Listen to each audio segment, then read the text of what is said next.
کہ تم کو امام کے لشکر میں شامل ہونا ہے.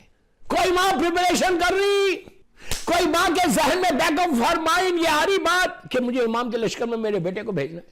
اب سوچو میں کیا بول رہا ہوں. اگر تم نے تیار کر دیا ایک بیٹا, پلیز غور سے سننا, تمہارا ایک بیٹا یا ایک بیٹی دیندار بن جائے تو وہ 7 جنریشن اوپر اور 7 جنریشن نیچے معاف کرا دے گی. اس طرح معاف کرائے گی کہ تم تصور بھی نہیں کر سکتے, تم سوچ بھی نہیں سکتے کہ کتنا بڑا ریوارڈ ہے جو غیبت امام میں ذمہ داری ہے. تیاری کر رہے تم کہ میرے بچے کو میں امام کے لشکر کا سپاہی بناؤں. مجھے تو بہت کم ایسے ملے ضرور, دنیا بھر میں ملے, الحمدللہ دنیا بھر جاتا ہوں, الحمدللہ میرے مولا حسین کا صدقہ ہے. بہت کم, میجارٹی نہیں, ہارڈلی 5% ملے ہوں گے کہ ان لوگوں نے کہا مولانا گیو می سم ایڈوائز کہ میں اپنے بچوں کو امام کے لشکر کا سپاہی کیسے بناؤں. کتنی بڑی بات ہے. یہ فکر کو پیدا کرو جس کے لیے ہر ماں کو چاہیے کہ اپنے گھر میں اپنی اولاد کو تم تیار کر لو, باہر کا سوچو ہی مت. اپنی اولاد کو تیار کرو, اپنے بیٹے بیٹی کو دیندار بنا لو, وہی لشکر امام میں شامل ہوگا. وہی لشکر امام میں شامل ہوگا جو اپنی اولاد کو دیندار بنائے گا. میں یہ نہیں بول رہا کہ مجتہد بنا دو, میں یہ نہیں بول رہا کہ مولوی بناؤ, میں یہ بول رہا کہ اس کو ایسا دیندار بناؤ کہ اس کو فکر ہو, اس کو سوچ ہو. اینڈ ٹاک اباؤٹ امام, ٹاک اباؤٹ امام. ایٹ لیسٹ ہول ویک تم بات نہیں کر سکتے. میں جانتا ہوں کہ مائیں کیسے بچوں کو لے کے ایگزام سے پہلے بیٹھتے, اسی طرح تم اپنے بچوں کو ہفتے میں ایک دن at least twice a week 10 minute 15 minute بیٹھ کے امام کے تعلق سے بات کرو. ٹاک اباؤٹ امام کہ بیٹا we are waiting for our امام, جس کے صدقے میں آج میں روٹی توڑا. اف آئی ایم ہیلتھی, اگر میں ہیلتھی ہوں تو اس امام کا صدقہ ہے. یہ باتیں اپنے بتاؤ, بچوں سے بات کرو. شیخ توسی 1000 سال تک یہ مدرسہ چلا. یو کین امیجن کہ ان کو کیا ریوارڈ ملا. ان کے مدرسے میں کون کون تھے, کون کون ان کے مدرسے میں پڑھ کے باہر نکلا. خاندان ہلی, شہید اول, شہید ثانی, شہید ثالث, شہید رابع, یہ سارے انہی کے مدرسے کے. پہلا دینی مدرسہ تھا, پہلا دینی مدرسہ جو نجف شف میں کھلا تھا. 1000 سال, 1000 میں کتنی آسانی سے بول رہا, جن میں بیٹھیں گے 1 سے 1000 تک تو ٹائم لگ جائے گا. میر باقر داماد, علامہ مجلسی, شیخ عباس, جتنے آج کے آپ کو ایون آغا خمینی صاحب, ابو الحسن اصفہانی, شیخ مرتضیٰ انصاری, یہ ایسی پرسنالٹیز اس مدرسے سے باہر ہیں کہ جن کی ملاقاتیں امام سے ہوئی. یہ کام کیا شیخ توسی میں. ہر آدمی میں وہی تو کہہ رہا, اگر علم حاصل کر کے تم رہو گے تو تم دنیا بھر میں پروپوگیٹ کرو گے. ٹیچنگز آف امام کو کہ پریپیئر یور سیلف فار امام, پریپیئر یور سیلف فار امام. ہارون مکی کا ایک سٹوری سمجھ کے آپ نے سنا, میں واقعہ تو نہیں پڑھا, واقعہ پڑھ چکا میں, سٹوری سمجھ کے نہیں سنا آپ نے. اس کو امپلیمنٹ کرنا, اس کو امپلیمنٹ کرنا کہ ہارون میں وہ جذبہ کہاں سے آیا. ہارون اس دور کے امام زمانہ کا کتنا اوبیڈینٹ تھا. اس دور کا امام زمانہ چھٹے امام تھے, یعنی وہ سو اوبیڈینٹ امام. آپ انصاف سے بولو, ایک پیس پہ میں پورا خمسہ پڑھوں ہارون مکی کے اوپر. آپ انصاف سے بولو ہارون مکی کے اوپر وہ جذبہ آیا کہاں سے, کیسے آیا یہ جذبہ کہ حکم امام پہ ایسا اوبیڈینٹ تھا, ایسا اوبیڈینٹ تھا کہ حکم امام آیا وہ فوراً اس کو امپلیمنٹ کر دیا اس نے. ایک چیز یہ, اور دوسری چیز ہارون مکی کے پاس یقین کتنا تھا. یار میں کیا کروں, میرا وقت کی تنگی ہے, میں صرف پیسی بات رہا آپ کو. ہارون اوبیڈینٹ تھا. پہلی چیز اوبیڈینٹ پہ بات کریں گے کہ اوبیڈینٹ کیسے بنتا انسان. when you follow the path of امام. اوبیڈینٹ اس وقت بنتا جب انسان واجبات پہ عمل کرتا. اللہ اکبر, اللہ اکبر. میں ایک جملے میں کیا کروں, واجبات پہ عمل کرو گے. پہلا سٹیپ واجبات پہ عمل کرنا ہے. جو واجب ہے, میں واجب لفظ اتنا سا ورڈ ہے واجب. پورا اسلام اسی کے اندر ہے, اسی ورڈ میں. میں اس کی ڈیٹیل میں نہیں جاؤں, I'm not going in the details کہ کیا کیا واجب ہے. You know very well کیا کیا واجب ہے. لفظ اتنا سا ورڈ ہے واجب, لیکن سارا اسلام اسی میں. واجب کو ترک کرو گے گناہ ہوگا, خبر میں سوال ہوگا, گریو میں تمہارا سوال ہوگا, کوسچن ہوگا. تو پہلی چیز واجبات پہ عمل کرو. واجبات پہ عمل کرنے کے لیے پہلے خود کو عمل کرنا پڑتا, پھر اولاد عمل کرتی. I'm very straight, بہت سمپل طریقے سے پڑھنا بدلی. پہلے خود عمل کرو, then you can say to your daughter and son کہ آپ کو اس پہ تم عمل کرو, تم کو بولنے کی ضرورت بھی نہیں پڑتی. بچپنے سے اگر تمہاری بیٹی دیکھ رہی کہ تم ماں میری حجاب کر رہی, تو وہ خود کہے گی کہ ماں جیسی جیسی اس کو شعور آئے گا بولے گی even I want to wear this. تو اگر بچپنے سے تم نے اس کو حجاب میں لے کر آ, اور ایک چیز یاد رکھو, جو بے حجابی لڑکی ہوگی وہ کیا امام کے پاس جائے گی؟ آپ انسان, آپ خود فیصلہ کر کے بولو مجھے. کوئی بے نمازی ہے, کوئی بے نمازی ہے, کیا وہ امام کے لشکر میں جائے گا؟ جو نماز کو ایزی لے رہا, مثال دے رہا میں, ہارون مکی اوبیڈینٹ کیسے تھا؟ پہلی چیز اس میں جو تھی وہ واجبات پہ وہ عمل کر رہا تھا. دوستو امام کے زمانے میں ہزاروں شیعہ تھے, آپ دیکھ رہے وہ آ کے بول رہا کہ مولا آپ چلو تیار ہو جاؤ. کتنا بڑا دھوکہ ہوتا, آپ سمجھ لیں میری بات. اگر امام رازوں سے واقف نہیں, اگر امام نسلوں سے واقف نہیں, امام دل کے حالات سے, دل کے رازوں سے واقف نہیں, دنیا والا امام ہوتا وہ تو تیار ہو کے نکل جاتا, تو کوئی سب سامان چھوڑ کے چلے جاتے. یہ امام تو حجت خدا ہے, اللہ کے رازوں میں سے ایک راز ہے, جو قیامت تک کے حالات کو جانتا ہے, قیامت تک کے واقعات کو جانتا ہے. جو تم کیا بول رہے, کیا سوچ رہے, وہ امام جانتا ہے. دل کی دھڑکن سے امام واقف. لیکن اس کو کتنی معرفت تھی اس بغدادی کو, کہ وہ جانتا ہے کہ میں ویسی نصرت نہیں کر سکتا, لیکن آ کے امام کے سامنے بات کیسے کر رہا؟ اتنی معرفت نہیں ہے کہ ارے میرا امام وہ ہے کہ جو نسلوں سے, قیامت تک کے نسلوں سے واقف ہے, میں جھوٹ کیسے بول رہا؟ لیکن اس کی نگاہ میں جھوٹ نہیں تھا, اس کی نگاہ میں یہ تھا کہ چلو میں بھی تو چاہنے والا ہوں, آج کا شیعہ بھی یہی ہے. آپ کسی شیعہ سے آج بات کرو, کسی مومن سے بات کرو, میں جنرل بات کر رہا, برا نہیں ماننا, اب بات کرو, بولے آف کورس میں امام کا انتظار کر رہا. پھر ان کو بولو واجبات پہ عمل کر دو, کہا مولا بخشوا دیں گے, اللہ معاف کر, اللہ معاف کر, اللہ معاف کر, اللہ معاف کر. پھر آپ خود بولو کہ جب تک یہ ذہن میں تمہارے یہ رہے گا, اطاعت نہیں آئے گی, اوبیڈینٹ نہیں بنو گے, کچھ نہیں ہونے والا. ہارون مکی کے واقعے میں صرف پہلا جو میسج تھا وہ یہ تھا کہ he was so obedient, so obedient, ایسا obedient تھا کہ امام کے کلمات ختم نہیں ہوئے وہ منزل تک پہنچے. اس لیے کہ اطاعت تھی تو یقین آیا. کیا بول رہا؟ اطاعت تھی, اوبیڈینٹ تھا, تو اس کے بعد بلیو تھا امام کے اوپر. اوبیڈینٹ کی ایک اور مثال دوں میں اپنے ٹاپک میں, کہ اطاعت کیا ہونا. آج اطاعت پہ سنو کہ امام کو کیسا شیعہ چاہیے, امام کو شیعہ کیسے چاہیے, کیسا امام کو چاہیے. لبیک یا مہدی ہم بولتے, خالی بولنے سے نہیں ہوتا لبیک یا مہدی. لبیک بولنے سے نہیں تو خدا نہ خواستہ مسلسل بولے جا رہے الجل الجل الجل. میں منع نہیں کر رہا, please don't misunderstand, don't misunderstand. اس کا یہ مطلب نہیں ہے کہ آپ مت بولو, ضرور بولو, ایک دن تو معرفت آ جائے گی. روز بولو, 25 مرتبہ بولو, 100 مرتبہ بولو, لبیک یا مہدی, الجل یا امام, الجل یا امام, ہاتھ پہ پیر پہ مار کے بولو الجل الجل یا مولا یا صاحب زمان, دعا ہے پہ جیسا بولتے ہو. میں منع نہیں کر رہا, پلیز غلط مت سمجھ, لیکن تم خود انصاف سے بولو کہ میں اوبیڈینٹ ہوں. یو ڈیسائیڈ یور سیلف کہ میں کتنا امام کا اوبیڈینٹ ہوں, کتنا اپنا اوبیڈینٹ ہوں, کتنا میں امام کی اطاعت کر سکتا اور میں کتنی اپنی نفس کی اطاعت. کیا چیز میں چھوڑا. اطاعت کے بارے میں ایک چھوٹا سا واقعہ سن لے.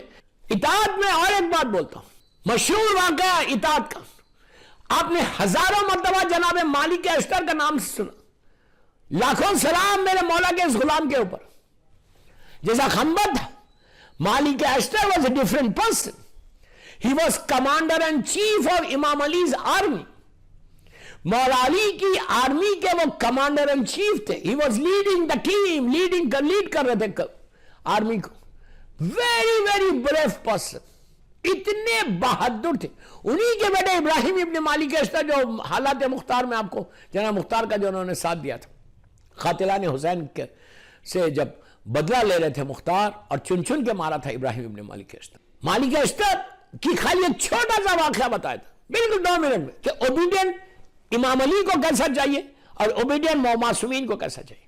جنگ صفین تیز ہو رہی, اتنی تیز ہو گئی کہ مالک اشتر بالکل امیر شام کے خیمے کے قریب ہوتے گئے, اور جن جن لوگوں نے اپنے ایمان کو بیچا تھا پیسے کے خاطر. اسی لیے میں دنیا میں ہمیشہ یہود کو بولتا ہوں کہ ہر چیز میں کمپرومائز کرنا، ولایت علی میں کمپرومائز نہیں کرنا، ہر چیز میں کمپرومائز کرو، عزاداری حسین میں کمپرومائز مت کرو.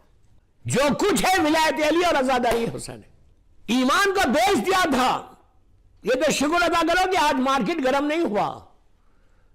اگر مارکیٹ گرم ہو جائے تو پتہ نہیں کتنے لوگ بک جائے. امام علی کے سامنے جب بکے تو آج تو میرا مولا پردے میں. اگر تم اوبیڈینٹ نہیں رہو گے تو یہ حشر ہوگا تمہارا. ہزاروں لوگ بک گئے امیر علی میرے مولا کے لشکر کے. نتیجہ کیا ہوا کہ جب اسٹیج ایسا آیا کہ جب جنگ ہار رہا تھا امیر شام، اس نے حکم دیا کہ نیزوں پہ قرآن کو بلند کرو، نیزوں کو جزدانوں کو بلند کرو اور بولو کہ ہمارے تمہارے بیچ میں قرآن ہے. اور امام علی کے جو لشکر میں بکے ہوئے تھے ان سے کہا تھا کہ جب یہ کروں گا میں عمل تو تم لوگ علی کا ساتھ دے دینا. علی کو بولا جنگ روک لو. وہی ہوا. جب بلند ہوئے جنگ ہارنے لگا، اس نے بلند کیا اور امام علی نے کہا کہ نہیں یہ قرآن نہیں ہے، تم جنگ جاری رکھو. پلیز غور سے سننا اطاعت کیا ہے.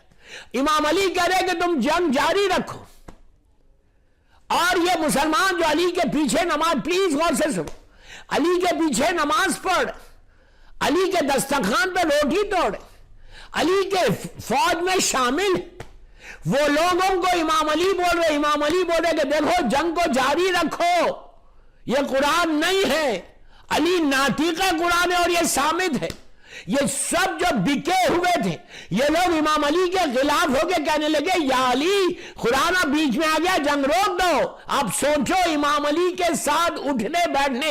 آج حیرت ہو رہی جو میں یہ بات بول رہا تو آپ کو کیسے لگ رہا، عجیب لگ رہا. وہی حال وہ بغدادی کا تھا، وہی حال آج ہمارا ہے کہ مولا آئیے، مولا آئیے. اور جب امام آئیں گے خدا نہ خواستہ، لاکھ بار خدا نہ خواستہ ہم اپنے گھروں میں نہ بیٹھ جائیں. اس لیے کہ روایتوں کے جملے ہیں، روایتوں میں موجود ہے کہ لوگ گھروں میں بیٹھ جائیں گے. جس طرح کربلا میں مولا حسین نے پکارا تھا، مولا حسین نے کہا تھا کہ کتنے لوگ ایسے تھے کہ جو اپنے گھروں میں بیٹھ گئے. کہا کہ ہم کیوں جائیں، نماز پڑھ لو کافی ہے، روزہ رکھ لو کافی ہے، عبادتیں کر لو کافی ہے، یہ ساری چیزیں کافی ہے، اب کون جائے جان کو دینے. ایک چیز یاد رکھو، اگر امام کا حکم آ جائے، امام آواز بلند کر دے تو واجب ہے حکم امام پہ عمل کرنا، جیسے ہارون مکی نے عمل کیا تھا. میں یہی بول رہا کہ کتنے لوگ گھروں میں بیٹھ گئے اور بیٹھ کے کہا کچھ نہیں. ایسے لوگوں پہ زیارت وارثہ میں چھٹے امام نے لعنت کی ہے کہ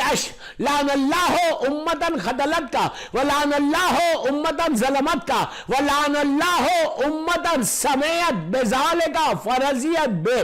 مولا نے لعنت کی ایسے لوگوں کے اوپر جو سن کے خاموش بیٹھ گئے، جو اطاعت امام نہیں کرے، جو حکم امام کے پہ عمل نہیں کرے. امام نے کیا کہا؟ قاتلوں پہ لعنت، ظالموں پہ لعنت. ان پہ بھی لعنت ہے کہ جو سن کے خاموش بیٹھ گئے. لاکھ بار خدا نہ خواستہ دعا کرو کہ مولا جب آپ ظہور کریں تو ہم آپ کی نصرت ایسی کریں جیسے آپ چاہتے. میں یہی تو بات کہہ رہا کہ ہارون مکی کا واقعہ ہزاروں مرتبہ سنا، لیکن یہ میسیج تو لو، یہ پیغام تو لو.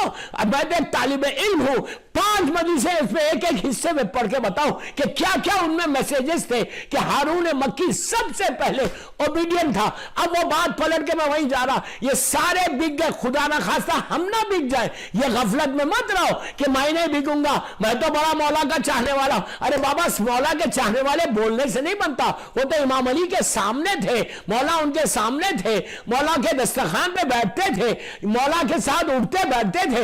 وہ جب بک سکے تو آج کے دور میں اگر نہیں بکنا چاہتے تو حلال رزق کھاؤ، نہیں بکنا چاہتے تو دعا کرتے رہو کہ اوبیڈینٹ رہے. نہیں بکنا چاہتے پوری فہرست ہے اس کی کہ کیسے کس کے حالات میں شیعہ بک سکتا ہے، حالات سے نکل سکتا ہے. تو اب آخری بات اس پہ بولا، اطاعت کے اوپر پھر پلٹ کے آ رہا تو مالک کے اشتر کو ان لوگوں نے کہا روکو. ان لوگوں نے کہا یا علی مالک کو روکو، اب میری طرف دیکھو، لک ایٹ می. اس وقت مالک امیر شام کے کیمپ کے بالکل قریب آ گئے تھے، خیمے کے بالکل قریب آ گیا. چند لمحے ہیں، فیو منٹس ہے، please look at me. Few minutes ہے، چند لمحوں میں مالک خیمے کے اندر داخل ہو جائیں اور اس ظالم کو واصل جہنم کر دے. جنگ ختم ہو جائے، مولا جنگ جیت جائے. ایسے موقع میری طرف دے، ایسے موقع میں مالک اشتر کی تلوار ایسا اٹھی ہوئی، اس وقت امام علی کا میسج آیا، امام علی کا پیغام آیا، یہ ظالموں نے مولا پہ پریشر کیا کہ یا علی تم مالک کو روکو ورنہ ہم آپ کو قتل کر دیں گے۔ یہ ظالموں نے، ظالم کون تھے؟ جو علی کا رزق کھا رہے تھے، میرے مولا کے پیچھے نماز پڑھ رہے تھے، علی ولی اللہ بول رہے تھے، یہ سارے ظالمین اٹھتے بیٹھتے مولا کے ساتھ 24 گھنٹے مولا کی زیارت کر رہے، لیکن سب بکے ہوئے، سب شکر ادا کرو، شکر ادا کرو۔ ہوا کیا؟ کہا یا علی مالک کو روکو، مالک اشتر کی تلوار ایسا اٹھی ہوئی تلوار پہ میسج آتا کہ یا مالک، مولا کا جملہ، مالک جس حالت میں ہے رک جاؤ، مالک جس حالت میں ہے رک جاؤ۔ تو اٹھی ہوئی سامنے امیر شام ہے، قتل کر دے، اٹھی ہوئی تلوار کو روک کے کہا، چلایا نہیں، جہاں میسج آیا وہیں روک لیا، روک کے کہا کہ میں نے تلوار اٹھائی تھی اطاعت علی میں، اب تلوار بھی روک رہا اطاعت علی میں۔ اب آپ انصاف سے بولو، آج کا شیعہ ہوتا ہم ہوتے، ارے مولا سامنے میں آپ کے دشمن کو قتل کر رہا، کیا علی ناراض ہو جائیں گے؟ علی ناراض ہو جائیں گے؟ ہمیشہ کے لیے ایک ہی تو نافرمانی ہو رہی۔ اللہ اکبر، اللہ اکبر، بڑا صحیح۔ دن بھر میں ہم گناہ کرتے ہیں، بولتے یہی تو ایک گناہ ہے، اللہ معاف کرے، اللہ معاف کرے۔ ایک ہی دفعہ تو نافرمانی ہو رہی، وہاں پہ نافرمانی نہیں ہے، ایک دفعہ ہو، دو دفعہ ہو، نہیں۔ اطاعت یہ ہے کہ جو مرضی امام وہ تمہاری مرضی ہو، جو امام کا منشا وہ تمہارا منشا ہو، جو امام چاہتا وہ تم چاہتے۔ اب اپنی خواہشات کو مرضی امام کے اوپر لاگو مت کرو۔ یہی چیز مولا عباس میں تھی، یہی چیز مولا عباس میں تھی کہ اگر ابو الفضل العباس نہیں ہوتے تو دنیا کو معلوم نہیں ہوتا کہ اطاعت امام کا مفہوم واضح کیسے ہوتا ہے۔ اطاعت امام کس کو کہتے ہیں؟ مولا عباس نے بتایا، مولا عباس کی طرف سے ہم کو پتا چلا دنیا میں، اگر ابو الفضل العباس نہیں ہوتے تو دنیا کو معلوم نہیں ہوتا کہ اطاعت امام کس کو کہتے ہیں۔ اپنی ساری خواہشات کو قربان کر دیا۔ میں چاہتا تھا کہ میں ایک چھوٹا سا عمل دے کے جاتا کہ زمانے کے امام سے قریب ہونے کے لیے، چھوٹا سا ایک عمل امام کے لیے۔ روزانہ، آج ہی میرے پاس میں نے دیکھا، ڈیلی صبح اور شام 11 ٹائمز بسم اللہ الرحمن الرحیم، قل هو اللہ احد اللہ الصمد لم یلد ولم یولد ولم یکن لہ کفوا احد۔ پہلے 5 صلوات پڑھو، بسم اللہ الرحمن الرحیم، اللہم صلی علی محمد وآل محمد وعجل فرج، 11 مرتبہ سورہ قل پڑھو۔ کتنی دیر ہوگی؟ Hardly takes time. اس نماز میں آپ نے 12 مرتبہ سورہ قل پڑھا۔ روز عرفہ کی نماز میں 200 مرتبہ سورہ قل پڑھتے، 50 سورہ قل کے ساتھ، ایک رکعت، صبح 11 مرتبہ اور شام میں 11 مرتبہ۔ سورہ توحید پڑھ کر زمانے کے امام کو ہدیہ کر دو، سورہ توحید پڑھ کر زمانے کے امام کو ہدیہ کر دو۔ یہ عمل کر کے دیکھو، آپ نیکسٹ فرائیڈے تک کرو، اس کے بعد آپ مجھے بولنا کہ یہ بہترین عمل ہے to get close to your امام۔ میں ماؤں کو بول رہا، جن کے بچے 4 سال 5 سال 6 سال کے، اپنی بیٹی کو اپنے بیٹے کو سکھاؤ، خود بھی پڑھو۔ Hardly it will take 3 to 4 minutes۔ یہ سورہ توحید یہ وہ سورہ ہے کہ جس میں مکمل اللہ کی وحدانیت کا اعلان ہے، اس سے اچھا وحدانیت کا اعلان کسی میں نہیں۔ اور یہ سورہ میرے مولا حسین کا فیوریٹ سورہ تھا، میں اپنی زبان میں بول رہا۔ حسین خود قرآن ہے، حسین ناطق قرآن، یہ صامت ہے۔ مولا حسین جس کی کثرت سے تلاوت کرتے تھے وہ سورہ توحید تھا۔ تو اس سورہ کو 11 مرتبہ پڑھو، 11 مرتبہ، 11 ٹائم صبح میں، 11 ٹائم شام میں پڑھ کے فرزند مظلوم بی بی زہرا سلام اللہ علیہ کو ہدیہ کر دو۔ میرے مولا کو ہدیہ کرو، then let me know، مجھے واٹس ایپ کرو and tell me کہ تمہارے کیسے obstacles لائف کے دور ہوئے، تمہارے لائف کے کیسے ہرڈلز دور ہوئے یہ پڑھنے کے بعد۔ just see this، آپ کو یہ تحفہ دے کے جا رہا ہے۔ 1 ہفتہ بول رہا ہے، 1 ہفتہ، اللہ چاہے قادر مطلق اسی وقت میرا مولا چاہے فرزند مظلوم بی بی زہرا سلام اللہ علیہ اسی وقت تمہاری دعا کو پورا کر سکے. یہ یاد رکھو، رحمت آ رہی، نعمت آ رہی، برکت آ رہی، تمہاری زندگی میں روشنی آ رہی، تمہاری زندگی میں ہیلتھ ہے، تمہاری زندگی میں ویلتھ ہے، تو وہ سارے کا سارا فرزند مظلوم بی بی زہرا سلام اللہ علیہ کا صدقہ ہے.